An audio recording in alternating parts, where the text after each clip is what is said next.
He goes up there, introduces himself, talks about his signing bonus, $250 million. I mean, small change, right? Coach Campbell says he has to go up there and sing a song. The song that he chooses is Billie Jean by Michael Jackson.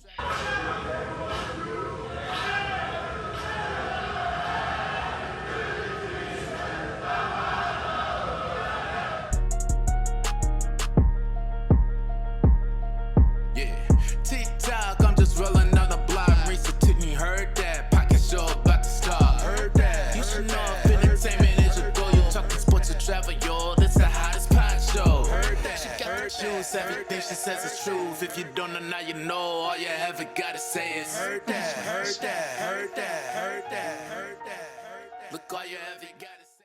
What's up, Heard That Nation? Listening in the United States and around the world, you are listening now to the Heard That with Marisa Tigney podcast. If you're watching now on YouTube, hit that subscribe button so you stay in the know of every future episode that's coming up and all the amazing guests that I'm going to have on my show. I am so happy to be back in the chair. I had some good days off. I just recently came back from a trip from Detroit, and it's up on my YouTube channel now of the incredible, and I don't know how many lines I can put underneath that, of Anita Baker.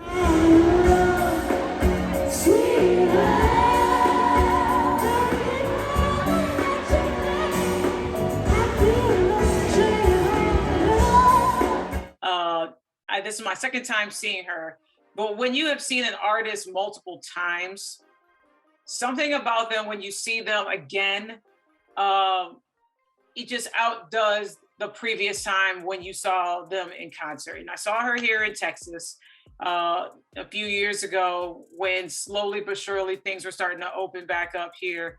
We're still on a pandemic. So slowly but surely, concert venues and all that, we're starting to open back up. And so having this opportunity when I went home to Detroit, I got to visit my amazing in-laws.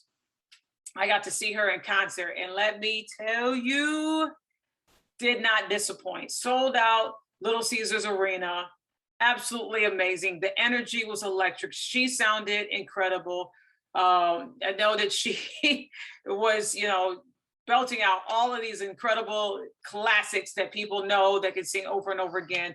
I felt like as if I put my CD in, that I heard just literally everything crystal clear, perfection, live, seeing her on the stage. I went with my incredible niece, and shout out to my niece Kia and my sister-in-law Faith.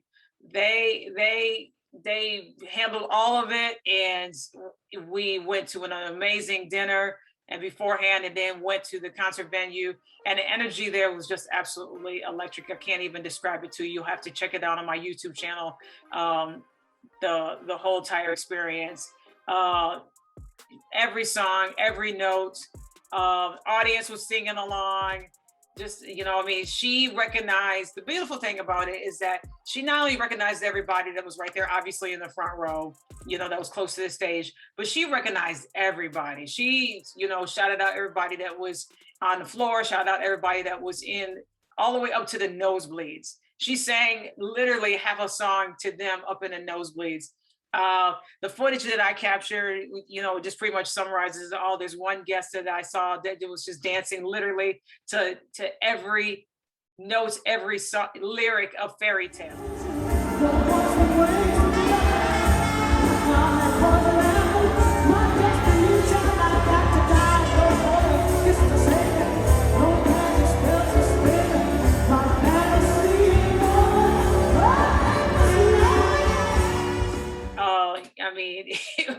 It was the coolest thing that I captured on there, and I have that part of the footage. But concerts like that and music like that, whoever your favorite artist is and whoever you get to go see, because now more concerts and more venues are opening up more than ever. Especially legends like Anita Baker, and then you have Gladys Knight that's out there touring. The OJs are on their last tour. Elton John, I just believe he wrapped up his final tour, which I regrettably missed out when he was here in Texas. You have New Kids on the Block that teamed up with Salt and Pepper, and Rick Astley. Heard that concert was absolutely amazing with all the people that I have spoken to and those that have followed this podcast, that all the pictures that they have posted up, it's incredible how much music connects all of us, like I said, in the journey of it, whether it be R&B and pop and soul and reggae. And it doesn't matter. It just brings us all together for that one night or that one afternoon where we're dancing, we're vibing, we're singing off key, on key, doesn't matter. That artist, that group brings people together, and that's the most incredible and the most beautiful thing of music. So I'm excited about my next venture that I get to go to, and I know I talked about this on the show, and those that follow me on heardthatwithmarisa.com and on my other social media handles, that this is my second year going to Club Quarantine Live. This time it will be in Las Vegas, and Derek D. Nice Jones of the legendary group Boogie Down Productions. He is a DJ, he's a photographer, absolutely incredible in his own right, has a ton of musical acts that will be coming there, from Maya to A. Marie, Jada Kiss, El DeBarge, who I cannot wait to see.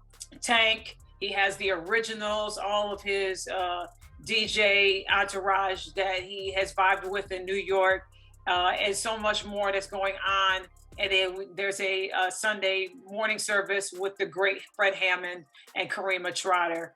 So I'm excited about that. Definitely, this will be my first time doing a documentary, y'all. I'm stepping out of the boat and doing a full-length documentary on this. And I got other people that will join in. It's going to be just us, the vibes, the energy, using our cell phones. So it's no special equipment that I'm using, because technology and I still are not friends to this day, but I'm still working on it. Your girl is trying to figure out some technical stuff, but it'll be us having a good time, mingling with so many people.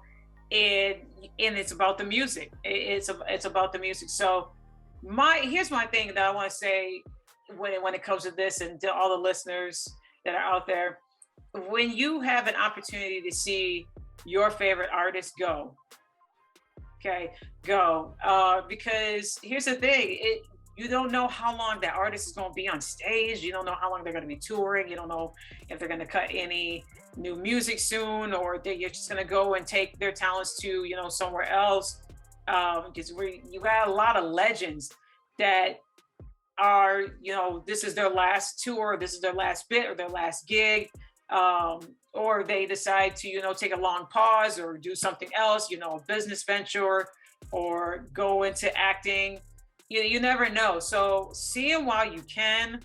I have talked many times on this show, and as well as on my outlets, how I've just been right there to see so many great concerts, from Stevie Wonder to Adele to Patti LaBelle, and recently Anita Baker, and then now going to see this incredible show in Las Vegas with Club Quarantine. So get the opportunity to get out there, purchase some tickets.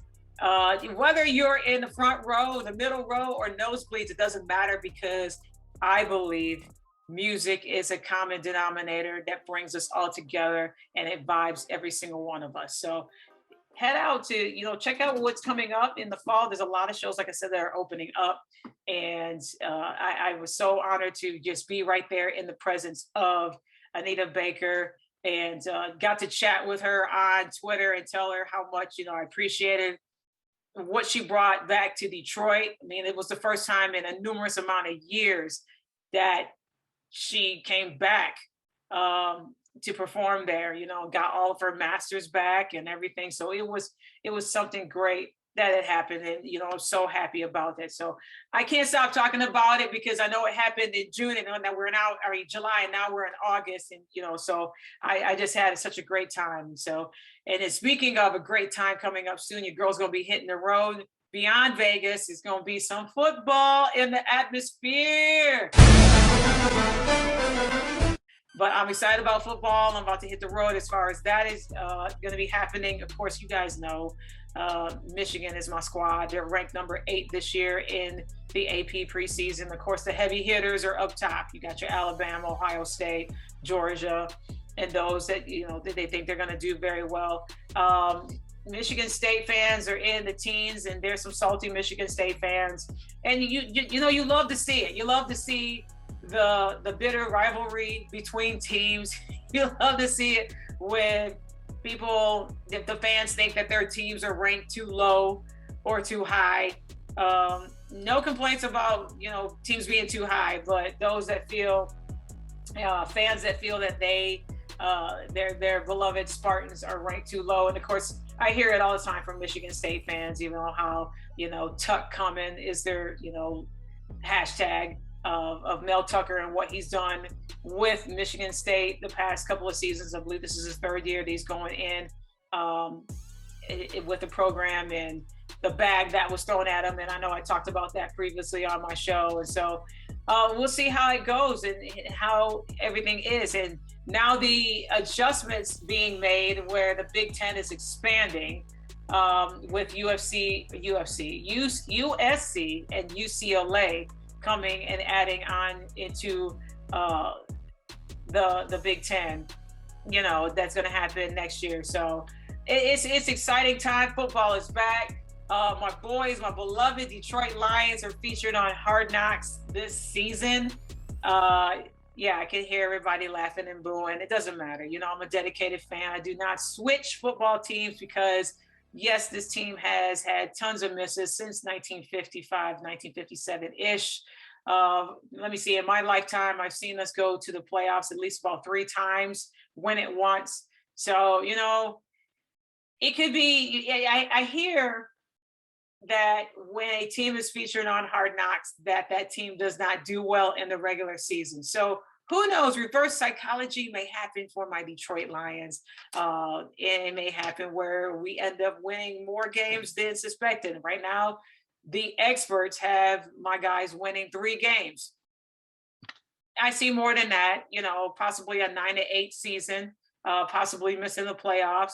But looking at their schedule, I think that there is some winnable games. Obviously, many people feel that Green Bay is going to run away with it, follow up by a dogfight between the Minnesota Vikings and the Chicago Bears. And then us, my boys, are in the basement once again. But here's the thing, in observing the first episode of Hard Knocks that came on last Tuesday, I am liking the energy that I see. This is the first time the Detroit Lions has been featured on this HBO series. And then now they're doing, during the series now, Hard Knocks, and the producers and everybody that is part of that team now does an in-season Hard Knocks. So, because those that have followed Hard Knocks for years, it's always been the introduction to the team, the coaches, the staff, and then, this preseason games, and then that's where it cuts off from there. And then, you watch the regular season or you attend a live game. So they are doing something different with it being an in-season Hard Knocks. So with the Lions, this is the first time that they're being featured. The first episode aired, and it talked, about Dan Campbell going into his 3rd year. And the first thing that jumped out at me, when obviously, and I'll talk about the rookies in a minute, that Dan Campbell is all business when it comes to his team. Now let's forget about the records for a moment. I know Lions fans, we bring it up every year, the past 2 years, the past 10 years, the past forever, about the record and how, we've been last pretty much for a very long time. Something about the energy shift in the dynamic wherever the cameras were at, where it followed Coach Campbell and, the GM Brad Holmes and the rest of the coaching staff. 7 of the coaches on that team were former NFL players. 3 of them, I believe, are NFL. They won the Super Bowl. So you have all of that factoring into, the dynamic and keeping the energy and the focus and the mentality of these players that are coming in. And of course, throughout the weeks, you got to cut it down to a 53-man roster. And then, whoever you have on reserves after that. I'm excited about it. For the first time in a long time, and maybe because we're seeing a glimpse of what these teams are looking like, from the rookies to the ones that, they just acquired, or the ones that have been on the team for several years.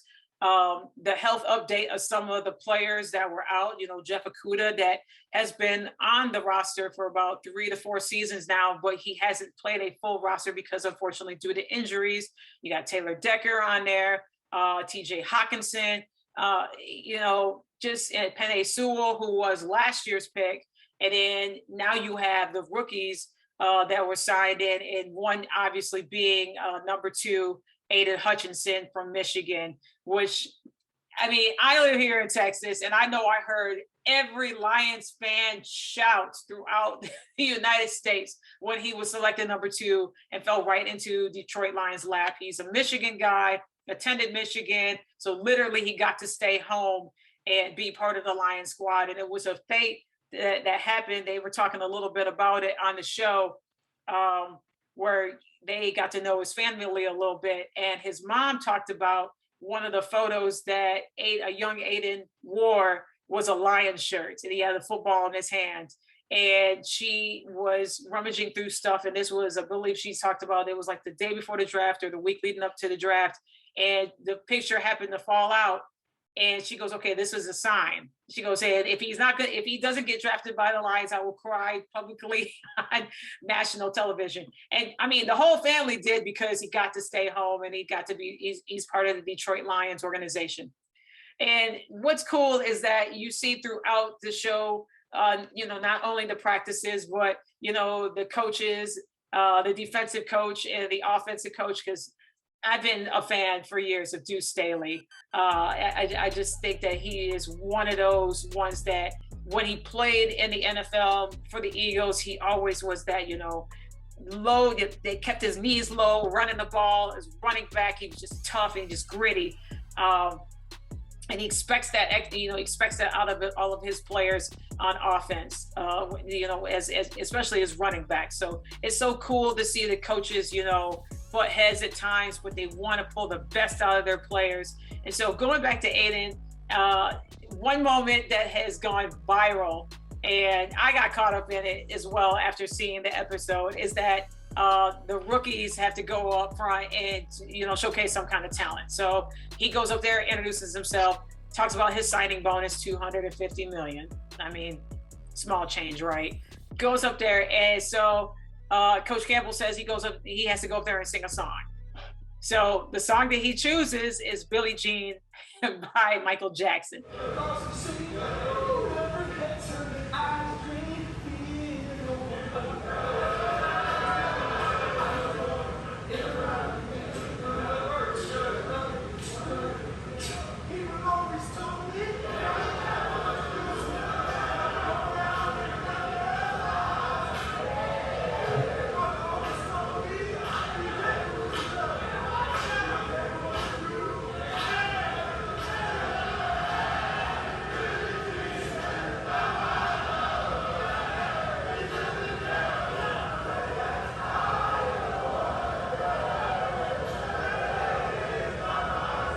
After, a stumble in the beginning of it, when I tell you that he vibed it through and sang the whole, sang part of the song and did dance moves with it, and the whole room was like vibing with him. It was the most incredible thing to see, everybody vibing with him. So, and this week, another episode is airing. It comes on Tuesdays. And unfortunately, the Lions lost recently to their first preseason game to the Atlanta Falcons. I believe the score was 27-24. Here's what I want to say about this. 2 things about me. Number 1, every preseason game matters to me. So please do not comment and post like, Marisa, it's a preseason game, it doesn't matter, it's whatever. No, preseason games matter to me, okay? Especially if we're one of the teams that never experienced a championship, a Super Bowl parade, holding the trophy, displaying it at Ford Field. Every single game matters to me. I want to see what improvements were made. I want to see what additions were made into the team. I want to see what we're going to do, because defense has been literally our Achilles heel for years. I want to see the improvements of what Jared Goff is going to do on quarterback. And he looked good in the episode that is showed on Hard Knocks, as well as the game, because he started the game the preseason game against the Atlanta Falcons. So preseason games matter to me, ladies and gentlemen. They always will. And I said what I said. Okay. Number two, Lions fans. Yes, we did not win this preseason game. Please stop with the rhetoric of going, well, Lions are just being Lions. They, blah, blah, blah. They just picked up where they left off as far as the losses are concerned. Stop it. Either you are a ride and die fan or you can go and jump onto another team. Okay. I'm rocking the Honolulu blue and white till the day that I ascend up to the skies in the heavens. Okay. This is my team. This is who I'm rocking with.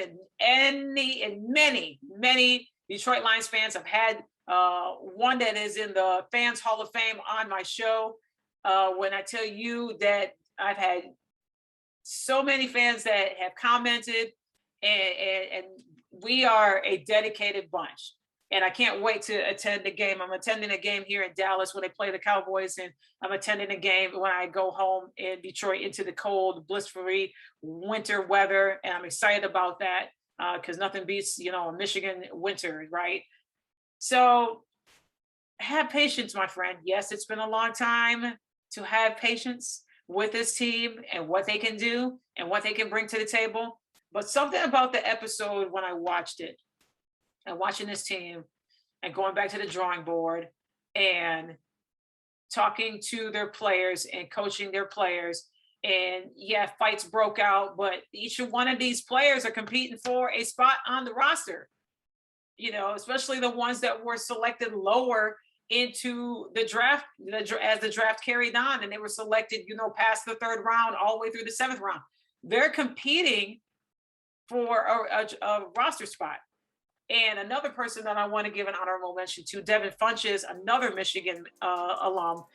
I hope that he makes this team. He spent years, I believe, on, and I know someone will hit me up in the DMs, but I know he was on Carolina and he was on Green Bay Packers. And I know that just slipped my mind because I'm not a Packers fan whatsoever. But shout out to him. What I saw during that preseason game against the Atlanta Falcons, y'all stop writing him off. He's still in his 20s. He's still, he can compete. He can absolutely compete, and it's going to show. And so I hope that he ends up being an addition to the team. And so shout out to him. So I'm looking forward to the rest of the preseason, as well as more seasons on Hard Knocks. Hard Knocks comes on, and you can also stream it on HBO Max and download the app if you get an opportunity to. Lions fans should be excited. Okay, be excited about this team and what they're about to bring. The next opponent that they play is in Indianapolis. They play the Colts. So we're going to see how this team develops as the team winds down to 53, a 53-man roster. I'm looking forward to it. You should as well. So be a dedicated fan, man. I mean, what you have no other choice but to have hope for this team, because it has not gone our way for many years. So I want to end the show. Y'all know that as well as a football fan, I'm a basketball fan, and fans, it's not just the Pistons itself, but, when you're able to witness greatness on television, like I have, I just will talk to people over and over again about, the Bad Boys era, Michael Jordan and his greatness, Air Jordan. It is so many stories that I have seen in person, these players and how they, lit up the screen. The tail end of Magic Johnson's career, I got to see that, shout out to him from my hometown, Lansing, Michigan. Bill Russell is a name that needs to be talked about. Now, again, I didn't get a chance to see him play.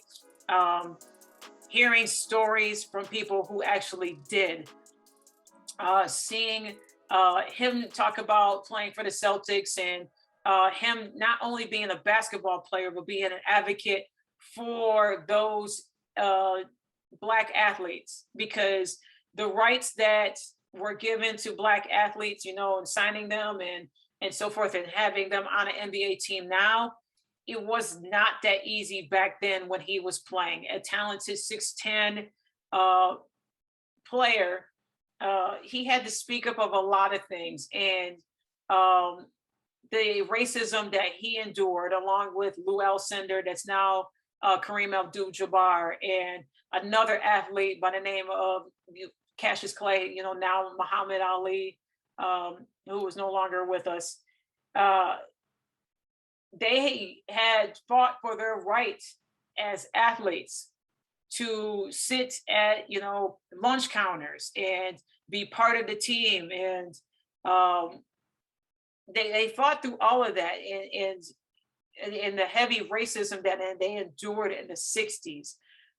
He was not just a basketball player, he was an activist, he was an advocate for social justice and a voice for the Black community. And this legend, we lost him on July 31st at the age of 88. And I feel at times, and I call myself a fault to it as well, that we don't take the time to honor these legends while they're alive. He's been talked about, he's been honored in somewhat facet, Celtics games, and it's been shown on TV during some kind of ceremony and such, been at Celtics games because he's a Boston Celtic great, obviously. But I just don't think I think the Jordan era, in everything that he's done, and Jordan's got 7 rings, Kobe in his great form, Shaq, so many other players that have multiple championships that are part of the top 75 legends that the NBA has done, 75-year anniversary of the NBA. I don't think that his name is talked about a lot, just because I think that, with the younger generation, we're looking at now the Steph Currys, the Trey Youngs, the Jason Tatums. They look at the now and the younger players, and the younger players, and the ones that I mentioned, and there's so many more to mention after that, would acknowledge Bill Russell and acknowledge the man that he is. I mean, let me read you some of the accolades so that people can know why this man needs to be celebrated, and celebrated more than ever now that we lost this incredible legend. 11-time NBA champion. He was a 5-time NBA most valuable player. He's 12-time NBA All-Star. He was an All-Star MVP in 1963. He's a 3-time NBA first team, 8-time NBA second team, NBA All-Defensive first team, 4-time NBA rebounding champion. The NBA Lifetime Achievement Award that he got in 2017. They retired the number 6 is what he wore. And mind you, with the number 6, starting in the new season in the fall and the winter, every team is recognizing and retiring the number 6. So he's the 3rd player to ever have that happen, the first basketball player, I believe, to have that. So he's gotten the Presidential Medal of Freedom in 2011. And also, please remember, he was not only a player, he also was a coach. So he won an NBA title twice as a coach. Okay, so I can go on and on about him and his achievements on the court. But let's also remember the achievements that he did off of the court, and be a voice for equality, for Black people, to be a voice out there for those that have endured racism, for a voice for people to speak up when they feel like that they cannot speak up. And I appreciate all that he has done, and I can't wait to have a guest on my podcast. And you all, that you have signed up at heardthatwithmarisa.com. She had an opportunity to interview him, and so I'm looking forward to asking her of how that was, sitting in front of a legend and hearing those stories of the racism and the bigotry that he faced as a man, as a family man, as a player. The one and only great Jane Kennedy Overton that I will have on my podcast in the upcoming episode. But I want to honor this legend, and thinking of his family, the extended family, the Boston Celtics, to every fan that has been an admirer of him for years, including myself, that we carry on his legacy. It's a beautiful thing to recognize and honor number 6 and all the achievements that he's done on the basketball court and off the basketball court. So thank you, Bill Russell. You are truly being missed. But us as a community, will unite this community together is that we continue to uplift this man's legacy and everything that he has done for the game of basketball, but also for what he has done for the voice of Black lives and every Black person everywhere. So thank you so much for tuning in to the Heard That with Marisa Tigney podcast. You can follow me on social media. I'm at Lovely Marisa T on Twitter. I'm on Instagram at Marisa Tigney Podcast, as well as Facebook under the same name, Heard That with Marisa Tigney, and heardthatwithmarisatigney.com. Register, get in there so you can get all the newsletters and as well as any future episode that comes up. And as I always end the show, take care and stay safe. I'm out of here.